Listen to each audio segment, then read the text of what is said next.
मैंने आहिस्ता आहिस्ता आगे की जानिब खिसकना शुरू कर दिया। 7-8 कदम चलने के बाद मैं उस जगह पहुंच कर रुक गया जहां एक फूलदार बेल नीचे से ऊपर तक दीवार के साथ चिमटी हुई चली गई थी। ये बेल ऊपर मेरे मतलूबा कमरे के करीब से होकर ऊपर वाली तीसरी मंजिल की जानिब चली गई थी। मैंने बेल में हाथ डालकर उसकी शाखों को टटोला। अचानक मेरा हाथ लोहे की पाइप पर पड़ा। ये लोहे का पाइप था जो ऊपर छत पर से बारिश का पानी नीचे गटर में पहुंचाने के लिए लगाया गया था। शायद ये बेल इस पाइप को छुपाने के लिए ही लगाई गई थी। मुझे अपना रास्ता साफ होता नजर आया। बेल की शाखें नाजुक थीं मगर पाइप मजबूत था। बेल की शाखें मुझ पर सिर्फ इतनी मेहरबानी कर सकती थीं कि जब ऊपर चढ़ने लगूं तो मुझे अपने अंदर छुपा लें। एक बार फिर मैंने दाएं बाएं तेज निगाहों से देखा। जब वहां कोई आदमी नजर न आया तो मैं बेल में घुस गया। पाइप को दोनों हाथों से पकड़ा और आहिस्ता आहिस्ता ऊपर चढ़ने लगा। बेल की शाखों पर बारिश के जो कतरे गिर रहे थे वो सर पर और कभी कभी आंखों पर भी पड़ रहे थे। मैं संभल संभल कर पाइप के गिर्द लगे गोल क्लैंपों को ऊपर से पकड़ता और नीचे उन पर पांव जमाता आहिस्ता आहिस्ता ऊपर चढ़ता जा रहा था। मुझे सिर्फ एक ही मंजिल ऊपर जाना था।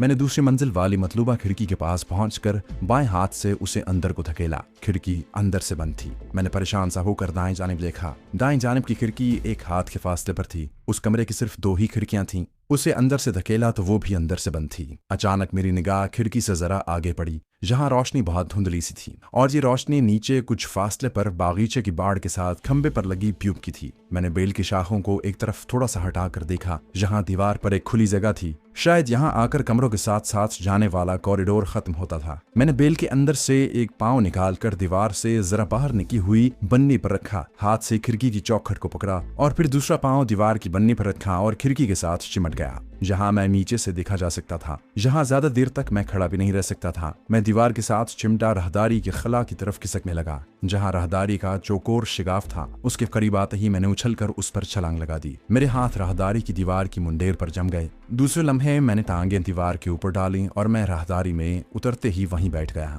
ये काम इतना आसान नहीं था जितना आसानी से मैंने कह दिया। इसके पीछे मेरी इंतहाई सख्त कमांडो ट्रेनिंग भी काम कर रही थी। राहदारी में दूर तक वॉल टू वॉल कारपेट बिछा हुआ था और छत में थोड़े थोड़े फासले पर धीमे धीमे बल्ब रोशन थे। ये कॉरिडोर मैं दिन के वक्त भी देख चुका था जब मैं मेजर शरत के साथ इस कमरे की सिक्योरिटी का जायजा लेने आया था। मैं अपने मतलूबा कमरे यानी टारगेट के दरवाजे के पास ही बैठा हुआ था जहां होटल का कोई भी मुलाजिम किसी भी वक्त आ सकता था या किसी कमरे के अंदर से नमूदार हो सकता था। चुनाचे मैंने अपना काम शुरू कर दिया। जेब से लोहे की तार निकालकर कमरे के दरवाजे पर लगे ताले की सुराख में डाली और उसे खास तरीके से 3-4 मरतबा दाएं बाएं घुमाया। ये ऐसा तरीका था कि इस पर अमल करने से दरवाजे के अंदर लगा हुआ कोई भी ताला खुल जाता था। चुनाचे थोड़ी सी कोशिश के बाद दरवाजे का ताला खुल गया। मैं जल्दी से कमरे में घुस गया और दरवाजा बंद कर दिया। दरवाजा बंद करते ही ताला अपने आप लग गया। कमरे में पहले तो अंधेरे के सिवा कुछ दिखाई न दिया। फिर कमरे की बंद खिड़कियों के आगे पड़े सफेद रेशमी पर्दों में से बाहर की हल्की हल्की धुंधली रोशनी आने लगी। मैंने कमरे को गौर से देखा। ये वही कमरा था जहां मैं मेजर शरत दीवान के साथ दिन के वक्त आया था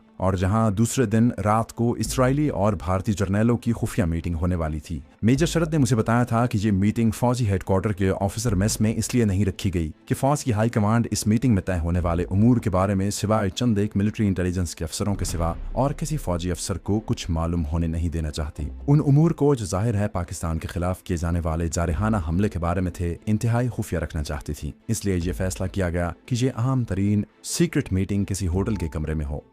कमरे में लंबी मेज पड़ी थी। इसी तरह मेज के गिर्द मुनक्कश चमकीली कुर्सियां थीं। जब मुझे अपनी पूरी तसल्ली हो गई कि ये वही कमरा है जहां अगली रात को फौजी अफसरों की खुफिया मीटिंग होने वाली है तो मैंने अपना काम शुरू कर दिया। मैंने कमर के गिर्द लिपटी हुई धमाका खेज टेप निकाली। सबसे पहले खिड़की का पर्दा एक तरफ हटा दिया। मैंने देखा कि टेप का रंग नस्वारी खिड़की के गहरे ब्राउन रंग जैसा ही था। दोनों में रंग का जरा भी फर्क न था। मैंने चौखट को टटोल कर गौर से देखा और टेप खोलकर एक तरफ ऊपर से लेकर खिड़की के नीचे वाली चौखट तक चिपका दी। टेप ऐसी थी कि चौखट से चिपकने के बाद बिल्कुल चौखट के साथ मिल गई। मैंने हाथ लगाकर देखा, कुछ महसूस नहीं होता था कि जहां कोई टेप लगी हुई है। इसी तरह मैंने खिड़की की दोनों जानिब धमाका खेज टेप चिपका दी। फिर सफेद रेशमी पर्दों को खोलकर बराबर कर दिया। उसके बाद मैंने दूसरी खिड़की के चौखट के साथ इसी तरह धमाका खेज टेप चिपका दी। अब मैं अकबी दरवाजे की तरफ बढ़ रहा था जहां दरवाजे पर चुन्नट वाला सफेद रेशमी पर्दा पड़ा हुआ था। पर्दे को हटाने की बजाय मैं पर्दे के अंदर चला गया और स्कॉच टेप को खोलकर तेजी से अपना काम शुरू कर दिया। मुझे डर था कि कहीं टेप खत्म न हो जाए,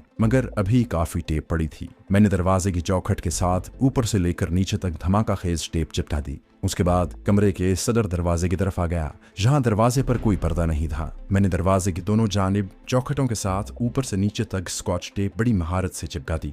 दोस्तों, आगे बढ़ने से पहले आपसे गुजारिश है कि अगर आपने अभी तक इस चैनल को सब्सक्राइब नहीं किया तो इसे सब्सक्राइब कीजिए और वीडियो पसंद आने की सूरत में इसे लाइक, शेयर और कमेंट करके हमें बताइए कि आपको हमारी वीडियो कैसी लगी। तो आइए कहानी की तरफ चलते हैं। इस काम से फारिग होने के बाद मैंने नीम अंधेरे में चेहरा करीब करके और टेप को ऊपर से नीचे तक हाथ फेर कर देखा। टेप बिल्कुल लकड़ी की चौखट के साथ एक जान हो गई थी और रन भी दरवाजे के साथ मिल गया था। धमाका खेज टेप सिर्फ आधी इंच के करीब रह गई थी। मैंने उसे भी मेन दरवाजे की चौखट के साथ अंदर ही चिपका दिया, क्योंकि हमारे मुजाहिद और खास आदमी जिसका फर्जी नाम घनश्याम था, उसने मुझे सख्ती से ताकीद की थी कि इस टेप पर चाकू या कैंची मत चलाना, इसको हाथ से खींच कर तोड़ने की भी कोशिश न करना। अगर करोगे तो तबाह कुन धमाका होगा। इस काम से फारिग होने के बाद मैं उस खिड़की की तरफ आ गया जिसकी चौखट पर लगी टेप के साथ मुझे बारीक तार चिपका कर तार को खिड़की के बाहर ले जाना था। ये खिड़की अंदर से चटखनी चढ़ाकर बंद की गई थी। मैंने आहिस्ता से उसकी चटखनी उतारी और उसका एक पट जरा सा अंदर की जानिब खोल दिया।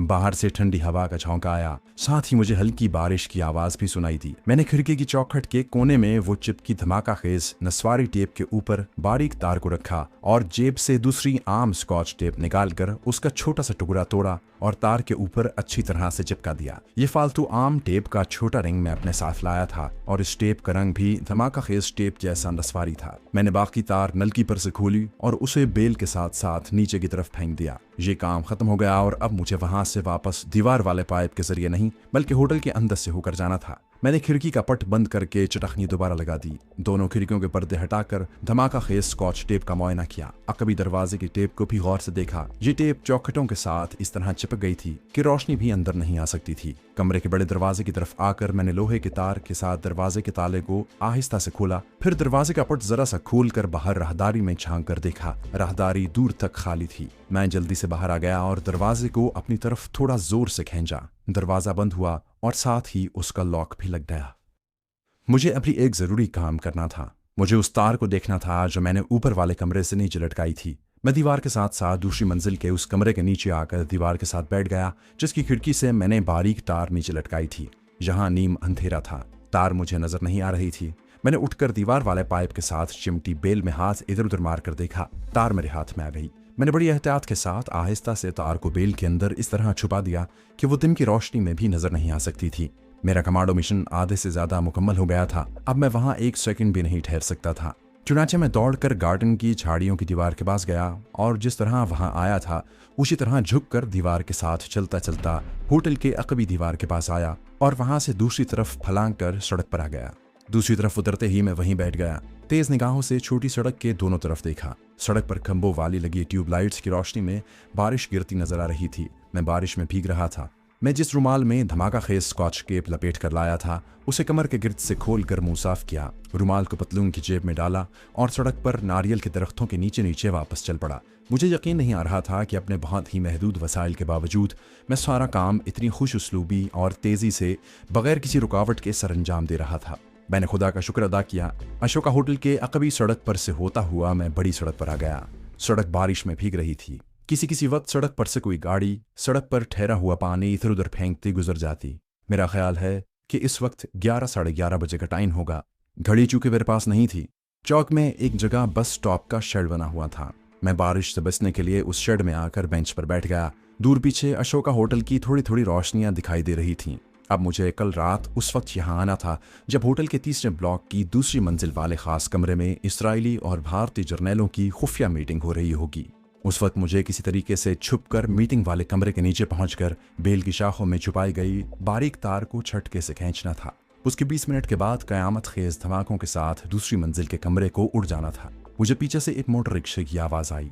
मैं बस शेड से बाहर निकल आया। एक रिक्शा चला आ रहा था। उसकी लाइट जल रही थी।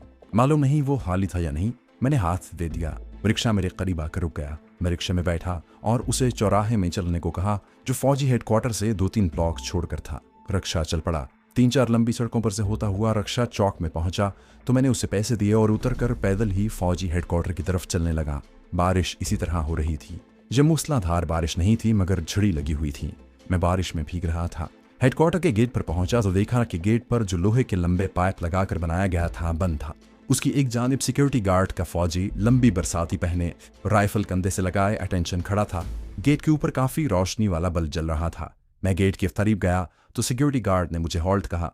मैंने कहा भैया मैं धर्मवीर हूँ। मेजर शरद जी का छोटा भाई फिल्म का आखिरी शो देखने गया था। कोई टैक्सी रिक्शा ही नहीं मिला। सिक्योरिटी गार्ड ने मुझे पहचान लिया था। उसने लोहे का पाइप ऊपर उठा दिया। मैं अंदर दाखिल हुआ तो उसने पाइप दोबारा नीचे कर दिया और बारिश में अटेंशन खड़ा हो गया। मैं जल्दी जल्दी अपने कमरे की तरफ चलने लगा। कमरे के दरवाजे पर आकर चाबी निकाल कर दरवाजा खोला और अंदर दाखिल होते ही दरवाजा बंद किया और पलंग पर इस तरह बैठ गया जैसे मैं इंतहाई खतरनाक इलाके से जान बचाकर निकल आने में कामयाब हुआ हूँ। फौरन गीले कपड़े उतार कर दूसरे कपड़े पहने कमरे में हब्स था। खिड़की खोल दी। बत्ती मैं जलती छोड़ गया था। बत्ती बुझाई और छत का पंखा जलाकर पलंग पर लेटकर आंखें बंद कर लीं। बस अब मुझे सो जाना था, कुछ सोचना नहीं था। मैंने अपने जहन को बिल्कुल बंद कर दिया और नींद की तरफ ख्याल लगा लिया। थोड़ी देर बाद मुझे नींद आ गई और मैं सो गया। सुबह ऐन वक्त पर मेरी आंख खुली। नाश्ता मैंने किचन में बनाया और फौजी कैंटीन में अपनी ड्यूटी पर आ गया। जगदीश वहां पहले से मौजूद था। मेरी तरफ देखकर शरारत से मुस्कुराने लगा। धर्मवीर जी, रात कैसी गुजरी? फिल्म देखने में तो बड़ा मजा आया होगा। फिल्म क्या देखी होगी, बस श्रीमती जी से प्रेम होता रहा होगा। मैंने भी हंसकर कहा, नहीं यार, अभी मेरी उस लड़की से इतनी बेतकल्लुफी नहीं हुई, बस बातें ही करते रहे सारी फिल्म में। बाहर निकले तो बारिश हो रही थी। पहले लड़की को उसके घर पर छोड़ा, वापस आया तो चौक में रक्षा खराब हो गया। बारिश में भीगता हुआ हेडक्वार्टर पहुंचा हूँ। मैं जगदीश को यह बताना चाहता था कि मैं रात बारिश में भीगता हुआ आया था। उसके बाद हम अपने काम में लग गए। उस रोज सप्लाई में फ्रांस की बड़ी मशहूर वाइन आई हुई थी। मैंने सब्ज रंग की उस मशहूर फ्रेंच वाइन की बोतल अपने हिसाब में खरीद कर लिफाफे में डालकर रख ली। जगदीश कहने लगा, ये किसके लिए ले जा रहे हो? तुम तो पीते ही नहीं। मैंने कहा, यार, अपने भैया शरद जी के लिए ले जा रहा हूँ, उन्हें ये वाइन बड़ी पसंद है। दोपहर को लंच के वक्त मैं वाइन की बोतल लेकर मेजर शरद दीवान के पास चला गया। फ्रेंच वाइन एक बहाना था। असल वजह यह थी कि मैं उसके पास जाना चाहता था कि शायद वहां से इसराइली और भारतीय जर्नैलों की मुलाकात के बारे में कुछ मजीद मालूमात मिल जाएं। उस वक्त मेजर शरद दीवान के पास एक काले रंग का भारी जिस्म वाला फौजी बैठा था, जिसके कंधे पर लगा निशान जाहिर कर रहा था कि वो कर्नल रैंक का है। मैंने जाते ही दोनों को नमस्कार किया। मेजर शरद ने कर्नल से मेरा तारुफ करवाते हुए कहा, कर्नल साहब, ये मेरा छोटा भाई धर्मवीर है, और धर्मवीर ये हमारे बड़े लायक और सीनियर इंटेलिजेंस ऑफिसर कर्नल ग्वालिकर साहब हैं। कर्नल ग्वालिकर ने हल्की सी मुस्कुराहट के साथ मेरी तरफ देखा, जरा सा सर हिलाया और मेजर शरद ने मेरे हाथ में लिफाफा देखकर पूछा, ये क्या लाए हो धर्मवीर? मैंने आंखों से उन्हें एक तरफ आ जाने का इशारा किया। मैं कर्नल के सामने उसे शराब की बोतल नहीं देना चाहता था। मेजर शरद ने एक कहकहा लगाते हुए कहा, अरे कर्नल साहब, हमारे बड़े मेहरबान हैं, हमारे ऑफिसर भी हैं और दोस्त भी, दिखाओ क्या लाए हो। मैंने लिफाफा मेजर शरद को देते हुए कहा, सर, कैंटीन में आपकी पसंद की चीज आई थी, सोचा आपके लिए लेता चलूं। मेजर शरद ने लिफाफे में हाथ डालते हुए कहा, धर्मवीर, तुम मेरे छोटे भाई हो, मुझे सर न कहा करो, भैया कहो। तुम मुझे भैया कहते हो तो मुझे बड़ा अच्छा लगता है। उसने लिफाफे में से बोतल निकाल कर देखी और खुश होकर कहा, वंडरफुल, ये तो मुझे बहुत पसंद है और कर्नल साहब को भी यकीनन पसंद होगी। मेजर शरद दीवान ने वाइन की बोतल लिफाफे में डाली और मरहट्टा कर्नल ग्वालिकर को पेश करते हुए कहा, सर, ये मैं आपको प्रेजेंट करता हूँ। कर्नल ग्वालिकर खुश हुआ और बोला, thank you major, thank you. और मेजर शरद ने वाइन की बोतल वाला लिफाफा कर्नल को पकड़ा दिया। मराठा कर्नल ने लिफाफा अपने सामने मेज पर रख लिया। मैं किचन की तरफ चल दिया जहां अर्दली खाना तैयार करने में लगा हुआ था। मैंने अर्दली से कहा, मुझे एक कप चाय बना दो। वो बोला, साहब 5 मिनट का टाइम लगेगा। मैंने कहा, कोई बात नहीं, मैं खुद ही बना लूंगा। मैंने दूसरे चूल्हे पर पानी गर्म करने के लिए रख दिया और शेल्फ में से पत्ती निकालकर उसे साफ करने लगा। मैं जानबूझकर किचन में आ गया था। मेरे कान मेजर शरद और कर्नल ग्वालिकर की बातों पर लगे हुए थे। उनकी बातें करने की हल्की हल्की आवाज मुझे आ रही थी, मगर उनकी बातें समझ में नहीं आ रही थीं। मैंने कप में चाय डाली और कप लेकर बाहर आकर जहां मेजर शरद और मराठा कर्नल बैठे बातें कर रहे थे, उनसे थोड़ी दूर छोटे टेबल पर बैठ गया। मेजर शरद ने कहा, धर्मवीर, लंच के वक्त चाय क्यों पीने लगे? मैंने कहा, भैया जी, आज मैं भोजन देर से करूंगा, दिन को नाश्ता देर से किया था, बस ये 2 अखबार रिसाले पढ़कर चला जाऊंगा। जगदीश को काउंटर पर छोड़ आया हूँ। मेजर और मराठा कर्नल अपनी बातें करने में लगे हुए थे। वो अंग्रेजी में बातें कर रहे थे। मैंने ये जाहिर किया जैसे मैं बड़ी दिलचस्पी से अखबार रिसाले देख रहा हूँ और मुझे उनकी बातों से कोई सरोकार नहीं। वो लोग भी, खास तौर पर मेजर शरद, मुझे बेजरर समझता था। उसे मुझ पर अभी तक जरा सा भी शक व शुबा नहीं हुआ था। मेरी नजरें अखबार पर थीं, मगर कान उनकी बातों पर लगे हुए थे। मैं सिर्फ ये मालूम करना चाहता था कि कहीं इसराइली भारतीय फौजी जर्नैलों की जो मीटिंग होने वाली है, कहीं वो मनसूख तो नहीं हो गई। लेकिन उनकी बातों से साबित हो गया कि मीटिंग मनसूख नहीं हुई, बल्कि इसराइल के तीनों जर्नैल तिल अबीब से 2 दिन पहले भारत की राजधानी दिल्ली पहुंच गए थे और कल दिन के 11 बजे नागपुर के हेडक्वार्टर पहुंच रहे हैं। नागपुर के मिलिट्री इंटेलिजेंस हेडक्वार्टर को खास अहमियत दी जा रही थी। मालूम होता था कि भारत की फौजी कमांड का नागपुर के इस स्पेशल मिलिट्री डिफेंस इंटेलिजेंस के हेडक्वार्टर से बराह रास्त और गहरा रिश्ता है। इसलिए दोनों पाकिस्तान दुश्मन मुल्कों की खुफिया मीटिंग को नागपुर में मुनक्किद किया जा रहा था।